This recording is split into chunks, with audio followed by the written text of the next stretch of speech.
To access FileShare Librarian, go ahead and navigate back to Central Administration, and under Application Management in the MetaLogic section, you will be able to see the link to the FileShare Librarian. Now, all FileShare Librarian is designed to do is to expose your existing file shares through SharePoint. It's a really quick and easy way to ensure that your existing content is able to be accessed directly through SharePoint instead of through a file share. The way I like to think about it is it's really just a reverse RBS. If you are externalizing your existing content, you're putting that content out on a file share.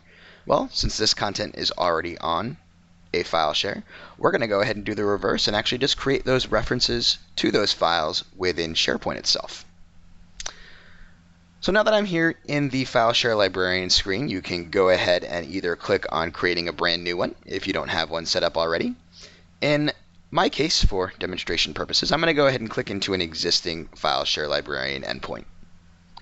Go ahead and give it a quick name and tell us the exact location of that file share that you want to catalog. All cataloging means is it's how we create those references. So it's going to be the location of that file share and give us the location of all those files so that we can actually expose them through SharePoint.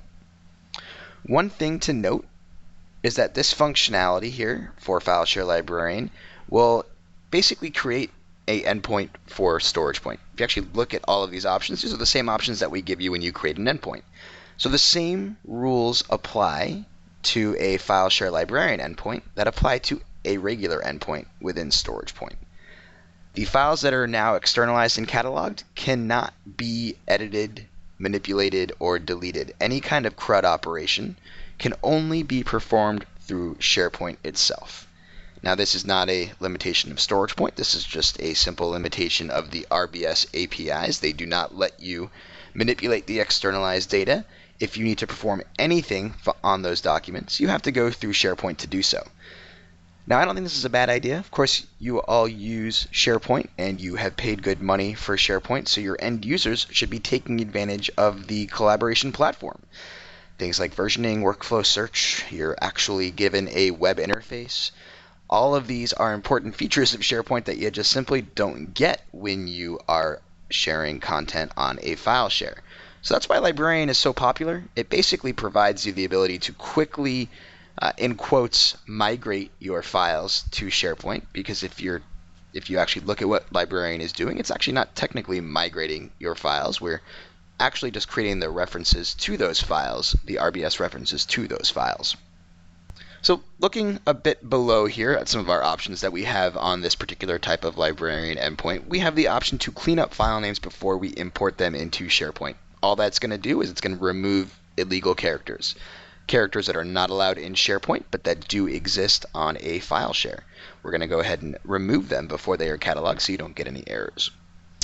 Another great option is to promote the permissions on the file share of the folders into SharePoint. Now, we have a pretty easy mapping structure that we're following here. The users who have full control to the folders within the file share will be added to the owners group within SharePoint.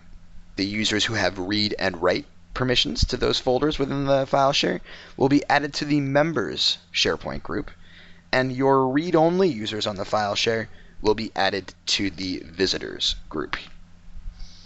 Some pretty straightforward filtering options in order to exclude files that are actually on your file share today that you do not want to have cataloged by Librarian and do not want to have them exposed through SharePoint. Of course, you're going to have a lot of data on those file shares, and you might not want all of them, so you can go based on date of those files. The date they were created, modified, or last accessed can be the determining factor in what gets cataloged and what does not. Maybe you want to filter based on size, so you don't have certain larger files cataloged by Librarian. And then you might want to also exclude certain file types, anything that might be on the file share that you know you just do not want running via SharePoint. And that's pretty much the options that you get. Very straightforward way of choosing to expose your file share data through SharePoint. And now we just have to choose where that list is that we want to expose this data through. Now you can see I have a list here called Librarian Test, and the web application that that library lives in is in SharePoint 80. It's owned by the WSS_content database. It's within a site here called Metalogix Academy, and its subsite, its web within that site collection, has the same name, so it's just the root site of that site collection. And we're going to go ahead and add it to all these files to this particular library here. You can, of course, choose any list or library that you have out there in order to expose this data through SharePoint. Now, this little warning here, most likely you will get this if you already have other endpoints set up. All this is telling me is that my endpoint that I've chosen here, my library that I've chosen here, is contained and owned by a profile that is already externalizing content. So if I actually go to, let's do this and go ahead back to Central Admin and back to Applications Management. I could go to my profile, and I go to my profile that is housing this endpoint. So what I've already done, actually, I've already saved this endpoint. So unless you've already saved your Librarian Endpoint, this will not happen to you yet. But once you press save, you will see that this endpoint will actually be added to my profile. So I have other endpoints in here that this database, that any data that is added to this database will be externalized to. It's first going to go to the maybe active content, then some other tiers of storage. But you'll also see your Librarian Endpoint. So this is a key thing to note, really just for a couple of reasons. But what you need to understand is that any new content that is added to the scope of this profile that I'm on here, so anything under WSS_content, will be added to a regular endpoint that it's configured to be routed to. So any new content that I happen to upload or any content that I happen to save that's within this profile will go to either active content, archive content, NAS, or CAS based on my filtering rules for that particular endpoint. So any new content that is added, that is edited, I should say, from a cataloged endpoint will actually create new blobs and will get routed to one of the 4 endpoints above it. All new blobs that are created because of files that you've edited within the particular library here that this FileShare Librarian Endpoint is connected to will not go back to be stored in that endpoint. New blobs will be stored in whatever endpoint is designated here underneath your profile. So it's just an important thing to note. Basically, new blobs are going to act as if they were normal blobs that you've just been working with in SharePoint. And as SharePoint creates new blobs, they're going to go ahead and get routed to their designated endpoint that is defined in this profile. Okay, let's go ahead and navigate back to my Librarian Endpoint. So there's some interesting things you can actually do with the destination structure here. And actually one really interesting use case is the ability to create a folder structure, or a site structure, I should say, based off of your folder structure.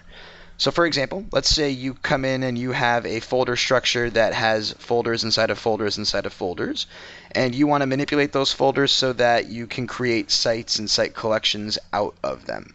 If you actually go into Librarian here and select a web application as your destination container, your first level of folders underneath that web application will actually become site collections when cataloged. The second level of folders within that file share will become sites. The third level of folders within that file share will become libraries. And then finally, the folders and content inside of that will actually be what is added to those particular libraries. So it could just be a really simple way to create new sites, site collections, and lists based off of your existing file share. Okay, and lastly, before we go ahead and catalog this file share, just some interesting options if you'd like to use document sets instead of folders when we catalog your folders on the file share. You can go ahead and say maybe just the parents or all folders in that file share will be using document sets instead of folders. You can schedule this process to run during an off hour here, and then go ahead and press catalog file share. Once you do, you can always, as with any job that we have, go to the job status page in order to actually view those jobs, that finished job. And actually, one thing that I did miss here is this option to simulate and log issues. It is an important option. Before you catalog your file share, you might want to see if any errors will possibly be occurring. So this is a great way to make sure you don't run into things like maybe long URLs. If you have a folder inside of a folder inside of a folder, and that structure goes very deep in your file share, you have the option to log those issues so you can take the opportunity to shorten, maybe take away folders so that the URL doesn't become so long. Okay, the job should be actually finished now. I'm going to go ahead and show you what that librarian endpoint looks like. And you'll notice it looks exactly like you've uploaded them through SharePoint in the first place. There is no difference to your end users, whether that file was uploaded through SharePoint or whether it was cataloged by Librarian. You can see the regular images and icons. They look like files. They are files. The creation and modified date and who created and modified that content, all the metadata about that content remains intact as it was on the file share itself.